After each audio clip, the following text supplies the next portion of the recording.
ओम श्री परमात्मने नमः। श्रीमद् भगवद गीता अथ चतुर्थो अध्यायः। श्री भगवान बोले, हे अर्जुन, मैंने इस अविनाशी योग को सूर्य से कहा था। सूर्य ने वैवस्वत मनु से कहा और मनु ने अपने पुत्र राजा इक्ष्वाकु से कहा। हे परंतप अर्जुन, इस प्रकार परंपरा से प्राप्त इस योग को राजऋषियों ने जाना, किंतु उसके बाद वह योग बहुत काल से इस पृथ्वी लोक में लुप्त प्राय हो गया।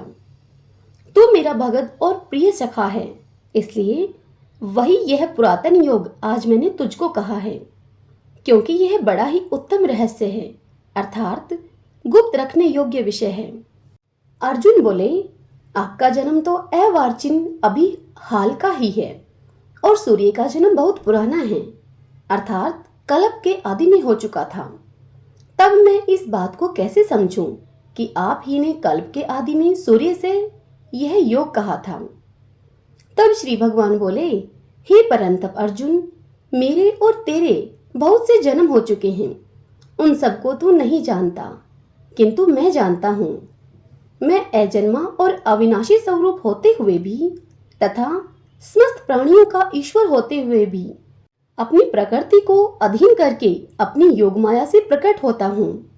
हे भारत, जब जब धर्म की हानि और अधर्म की वृद्धि होती है, तब तब ही मैं अपने इस रूप को रचता हूँ, अर्थात साकार रूप से लोगों के सम्मुख प्रकट होता हूँ। साधु पुरुषों का उद्धार करने के लिए, पाप कर्म करने वालों का नाश और विनाश करने के लिए और धर्म की अच्छी तरह से स्थापना करने के लिए मैं युग युग में प्रकट हुआ करता हूँ। हे अर्जुन, मेरे जन्म और कर्म दिव्य अर्थात निर्मल और अलौकिक हैं। इस प्रकार जो मनुष्य तत्व से यह जान लेता है, वह शरीर को त्याग कर फिर जन्म को प्राप्त नहीं होता, किंतु वह मुझे ही प्राप्त होता है। पहले भी जिनके राग, भय और क्रोध सर्वथा नष्ट हो गए थे और जो मुझ में अनन्य प्रेम पूर्वक स्थित रहते थे, ऐसे मेरे आश्रित रहने वाले बहुत से भगत उपयुक्त ज्ञान रूप तप से पवित्र होकर मेरे स्वरूप को प्राप्त हो चुके हैं। हे अर्जुन, जो भक्त मुझे जिस प्रकार से भजते हैं, मैं भी उनको उसी प्रकार से भजता हूँ, क्योंकि सभी मनुष्य सब प्रकार से मेरे ही मार्ग का अनुसरण करते हैं। इस मनुष्य लोक में कर्मों के फल को चाहने वाले लोग देवताओं का पूजन किया करते हैं, क्योंकि उनको कर्म से उत्पन्न होने वाली सिद्धि शीघ्र मिल जाती है। ब्राह्मण, क्षत्रिय, वैश्य और शूद्र, इन चार वर्णों का समूह गुण और कर्मों के विभाग पूर्वक मेरे द्वारा रचा गया है।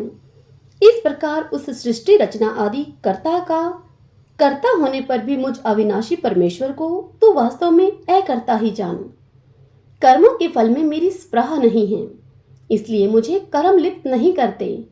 इस प्रकार जो मुझे तत्व से जान लेता है, वह भी कर्मों से नहीं बंधता। पूर्व काल में मुमुक्षुओं ने भी इस प्रकार जानकर ही कर्म किए हैं, इसलिए तू भी पूर्वजों के द्वारा सदा से किए जाने वाले कर्मों को ही कर।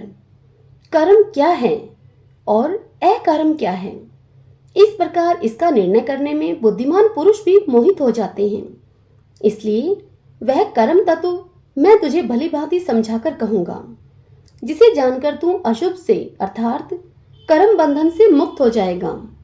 कर्म का स्वरूप भी जानना चाहिए और अकर्म का स्वरूप भी जानना चाहिए तथा विक्रम का स्वरूप भी जानना चाहिए, क्योंकि कर्म की गति गहन है।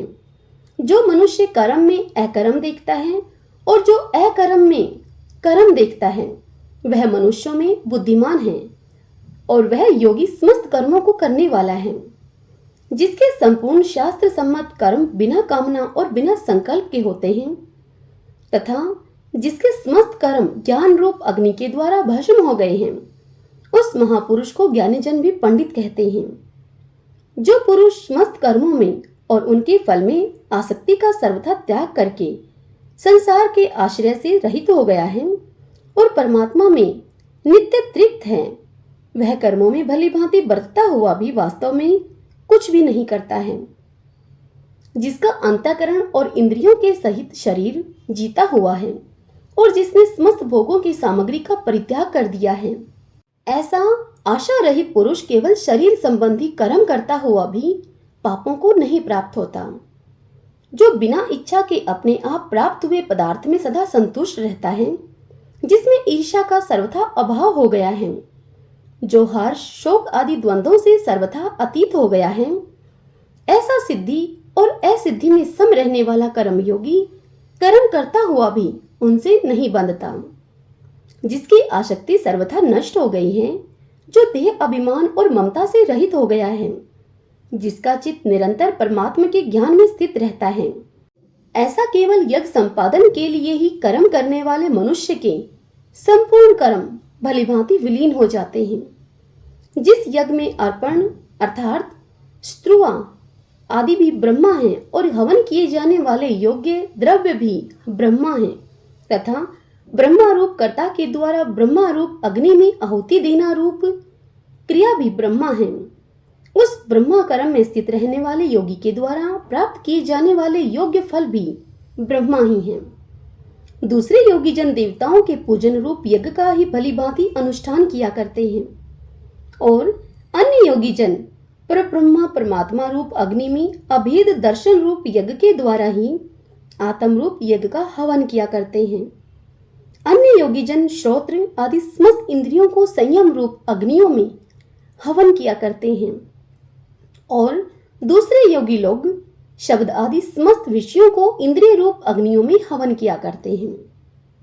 दूसरे योगी जन इंद्रियों की संपूर्ण क्रियाओं को और प्राणों की समस्त क्रियाओं को ज्ञान से प्रकाश आत्म संयम योग रूप अग्नि में हवन किया करते हैं। कई पुरुष द्रव्य संबंधी यज्ञ करने वाले हैं, कितने ही तपस्या रूप यज्ञ करने वाले हैं तथा दूसरे कितने ही योग रूप यज्ञ करने वाले हैं। कितने ही अहिंसा आदि तीक्ष्ण व्रतों से युक्त यतनशील पुरुष स्व अध्याय रूप ज्ञान यज्ञ करने वाले हैं। दूसरे कितने ही योगी जन अपान वायु में प्राण वायु को हवन करते हैं, वैसे ही अन्य योगी जन प्राण वायु में अपान वायु को हवन करते हैं तथा अन्य कितने ही नियमित आहार करने वाले प्राणायाम प्रायण पुरुष प्राण और अपान की गति को रोककर प्राणों को प्राणों में ही हवन किया करते हैं। ये सभी साधक यज्ञों के द्वारा पापों का नाश कर देने वाले और यज्ञों को जानने वाले हैं। हे कुरुश्रेष्ठ अर्जुन, यज्ञ से बचे हुए अमृत का अनुभव करने वाले योगी जन सनातन पर ब्रह्मा परमात्मा को प्राप्त होते हैं और यज्ञ न करने वाले पुरुष के लिए तो यह मनुष्य लोक भी सुखदायक नहीं है, फिर परलोक कैसे सुखदायक हो सकता है। इसी प्रकार और भी बहुत तरह के यज्ञ वेद की वाणी में विस्तार से कहे गए हैं। उन सबको तू मन इंद्रिय और शरीर की क्रिया के द्वारा संपन्न होने वाले जान। इस प्रकार तत्व से जानकर उनके अनुष्ठान के द्वारा तू कर्म बंधन से सर्वथा मुक्त हो जाएगा। हे परंतप अर्जुन, द्रव्यमय यज्ञ की अपेक्षा ज्ञान यज्ञ अत्यंत श्रेष्ठ है तथा यावन मात्र संपूर्ण कर्म ज्ञान में समाप्त हो जाते हैं। उस ज्ञान को तू तत्वदर्शी ज्ञानियों के पास जाकर समझ। उनको भली भांति दंडवत प्रणाम करने से, उनकी सेवा करने से और कपट को छोड़कर सरलता पूर्वक प्रश्न करने से वे परमात्म तत्व को भली भांति जानने वाले ज्ञानी महात्मा तुझे उस तत्व ज्ञान का उपदेश करेंगे, जिसको जानकर फिर तू इस प्रकार के मोह को नहीं प्राप्त होगा। हे अर्जुन, जिस ज्ञान के द्वारा तू संपूर्ण भूतों को निःशेष भाव से पहले अपने में और पीछे मुझ सच्चिदानंद घन परमात्मा में देखेगा, यदि तू अन्य सब पापियों से भी अधिक पाप करने वाला है तो भी तू ज्ञान रूप नौका के द्वारा निसंदेह संपूर्ण पाप समुद्र से भली भांति तर जाएगा। क्योंकि हे अर्जुन, जैसे प्रज्वलित अग्नि ईंधनों को भस्ममय कर देता है, वैसे ही ज्ञान रूप अग्नि संपूर्ण कर्मों को भस्ममय कर देता है। इस संसार में ज्ञान के समान पवित्र करने वाला निसंदेह कुछ भी नहीं है। उस ज्ञान को कितने ही काल से कर्मयोग के द्वारा शुद्धांतःकरण हुआ मनुष्य अपने आप में ही आत्मा में पा लेता है। जितेंद्रिय साधन प्रायण और श्रद्धावान मनुष्य ज्ञान को प्राप्त होता है तथा ज्ञान को प्राप्त होकर वह बिना विलंब के तत्काल ही भगवत प्राप्ति रूप परम शांति को प्राप्त हो जाता है। विवेकहीन और श्रद्धा रहित संशय युक्त मनुष्य परमार्थ से अवश्य भ्रष्ट हो जाता है। ऐसे संशय युक्त मनुष्य के लिए न तो यह लोक है और न परलोक है और न सुखी है।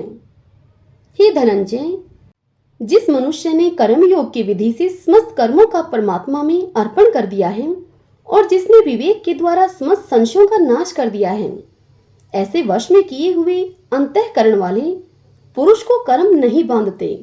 इसलिए हे भरतवंशी अर्जुन, तू हृदय में स्थित इस अज्ञान जनित अपने संशय का विवेक ज्ञान रूप तलवार के द्वारा छेदन करके समत्व रूप कर्म योग में स्थित हो जा और युद्ध के लिए तू खड़ा हो जा। हरि ओम तत्सत। ओम श्री परमात्मने नमः।